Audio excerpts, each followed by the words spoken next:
So I would like to call on stage Mr. Vasco Gaspar that will present Living Happy Without Religion. And we'll begin the spiritual panel. Vasco, welcome. Thank you. I just need okay. So, good morning. Hi, my name is Vasco, and I see myself as an happiness explorer. I'm not an academic. I'm someone who goes through life in order to search for happiness and share that knowledge with other people. And some may see me as a crazy one because I believe in things that it is possible to change the world. And I believe that now we are living one of the most important times of human history. Because now happiness has become a choice. And before you start calling me insane, and you're probably right, because you are seeing me dancing with this sentence and this happiness explorer thing, I would like to share with you some of the music that brought me here and to say these claims. So, I was born in 1979 in a non-religious family, and two afflictive emotions were very present since the beginning of my life for no apparent reason. One was the emotion of anxiety, performance anxiety, like being here in this stage talking to you. And the other was the emotion of sadness. Sadness like a cloud that enters in your life, your bones, stays there for a while, and there goes away with no apparent reason. So, probably because these two emotions, I always try to alleviate them and search for happiness. So I search for happiness in different places. I search for happiness, for instance, in food. Look at this face of joy running to eat a ball at Berlin in the beach. I also searched for happiness when I was a teenager in the identification with my peer group. And I did things like this D'Artagnan look. Probably, if it was today, I will wear my pants like this and walk like that. But fortunately, this was fashion only this. After this, I searched for happiness in music, in singing. Because when I sang, everything seemed to be aligned with what should be. But there were two pressures that I didn't follow this path because of two pressures. One was the pressure from the outside. The pressure from the society saying me things like, this is not going to be a successful or a safe career. Talk about safety now. And the other was, and the most important, was my performance anxiety that was totally paralyzing. So I continued to search for happiness, and I went to the beautiful city of Coimbra to search for happiness in a graduation. And I got the full menu that a student of Coimbra can buy. And in the end, these were golden years, and more than the academical knowledge that I brought from there was the learning as a person, the growing as my personality. And in the end, I became a psychologist, a work and organizational psychologist. So I go and went to search for happiness in the marketplace. And I started working as a business consultant, as a human resources consultant. And I was very happy because finally I found my place in the society. I was useful to the society.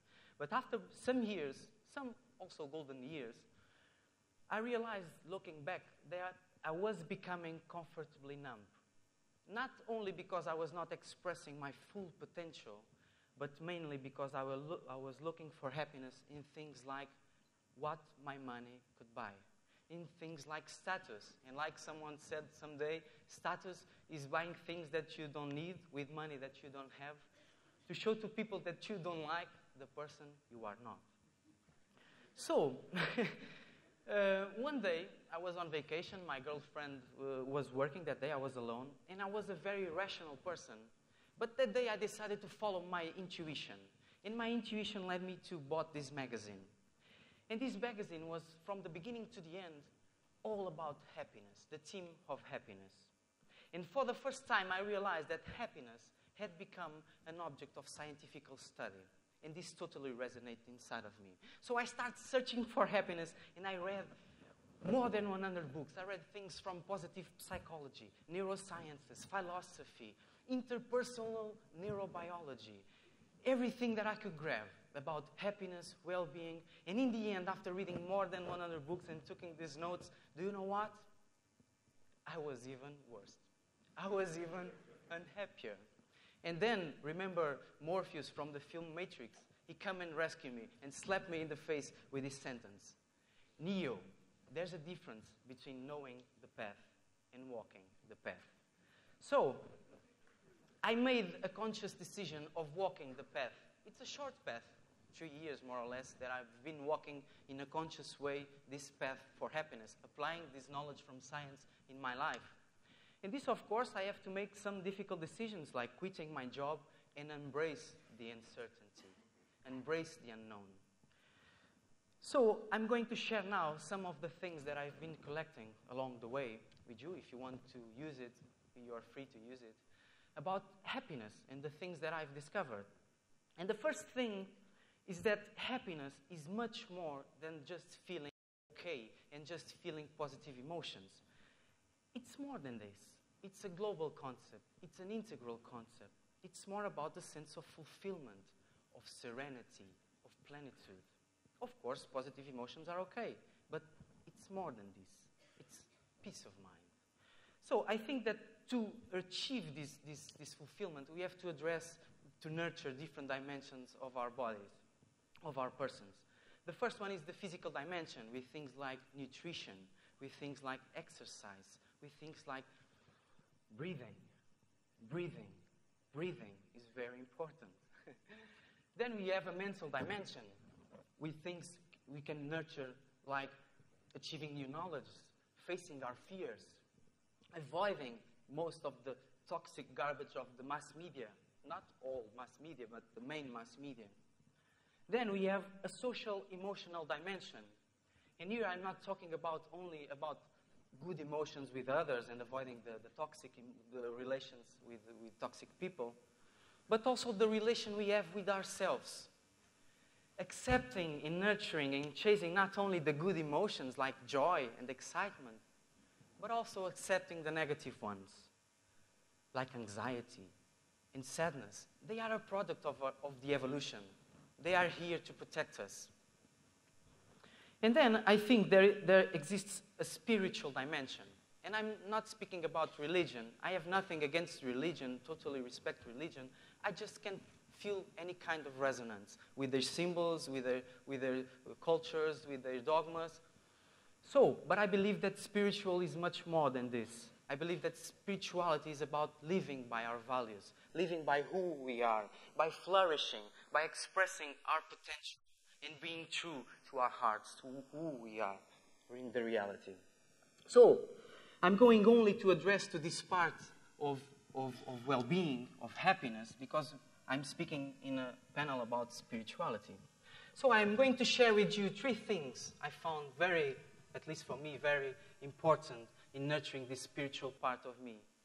The first one was the practice of focused attention techniques.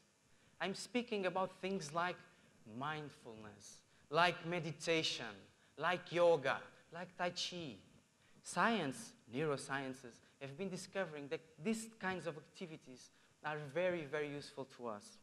Because, among other things, they help to develop one part of our brains, which is the prefrontal cortex, which is related with things like connecting with others, with things like regulating emotions, moral judgment, with things like fear modulation.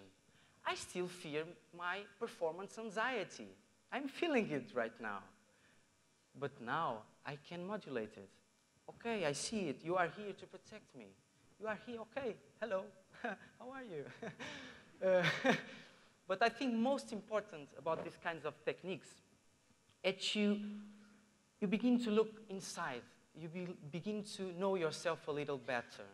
And you realize that you are much, much, much bigger than the product of your thoughts, than the shattering voice inside your head. You are much, much bigger than this, believe me.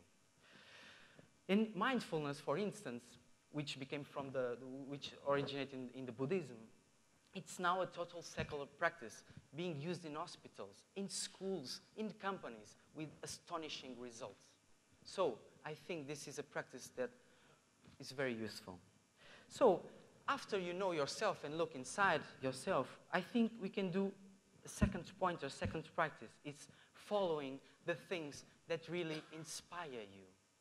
The things that inspire us, inspiritos, the things that we feel enthusiasm and theos, the things that psychologists call flow, being in flow. Not the chasing your desires, I wish to go to Maldives. No, it's chasing the things that you have potential to do, and you know you have potential to do. So, before knowing, first you know yourself, and then you start chasing the things that really put a sparkle in your eyes. And the third pointer, and I think this is the most difficult one about spirituality, is walking the talk, is living by your values, is being true to yourself, to who you are, to your heart, to your potential, your genetic potential. We have born with a legacy from thousands of years of evolution. I think we have to respect this, no? This is a single opportunity to express this.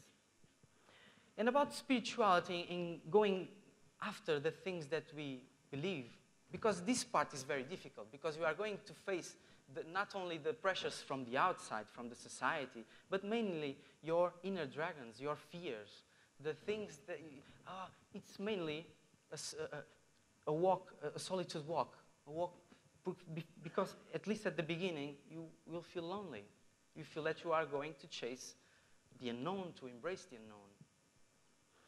So, evolution, everything in nature evolves, and I think we are not different. Even our brains continue to evolve, and scientists at least agree that at least at the age of 60, our brains continue to evolve. And some believe that it continues to evolve until the end, until we die. So I think now we have a choice of putting this knowledge, this knowledge about happiness, about well-being, and choosing if you want to continue to chase for happiness in things like what your money can buy. Money, it's important, I'm not saying this, or if you want to go after the things that really to nurture yourself inside. And this is not, I think, egoistical thing about only looking at yourself. Because only when a flower flourishes, she can offer a unique fragrance, a unique perfume to the world. So I will leave you with a sentence from, I think, one of the most spiritual beings that ever crossed the earth, and enlightened ones. And I think he also shares a bit of this. True religion is real living. Because when we are true to ourselves, or true to the values, true to the things that really are human nature, I think that this is the true spirituality. So now, we have the option to choose. If you want to chase for happiness outside only, or if you want to apply and start applying this knowledge and these fruits that science have gave us in order to flourish, in order to live your life. But that, it's a choice that each one of us have to make. Because I believe that it is possible, yes, to change the world. But that change will not come from the government. That change must come from the inside. So, be inspired and flourish. Thank you.